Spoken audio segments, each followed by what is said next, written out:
నా యందు నిలిచియుండుడి. యోహాను 15వ అధ్యాయము 4వ వచనము. ప్రభువైన యేసుక్రీస్తు సెలవిస్తున్నాడు, నేను నిజమైన ద్రాక్షవల్లిని, మీరు తీగలని.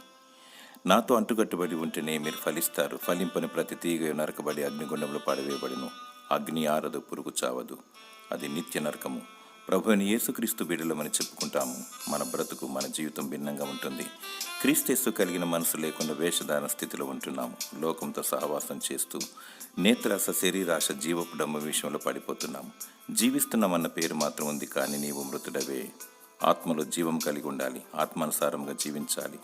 ఆత్మను భద్రపరచుకోవాలి. ఈ లోకంలో సిలువేయబడి ప్రభునందు నిలిచి ఉండాలి. ప్రభు అయిన యేసుక్రీస్తు నామాన్ని ధరించుకోవాలి. ఆయనను ఆత్మతో, సత్యంతో ఆరాధించాలి. అంతం వరకు త్యాగం చేయాలి. నిత్య రాజ్యమును పొందుకోవాలి. దేవుడు నిన్ను దీవించి ఫలింపచేయునుగాక. ఆమేన్.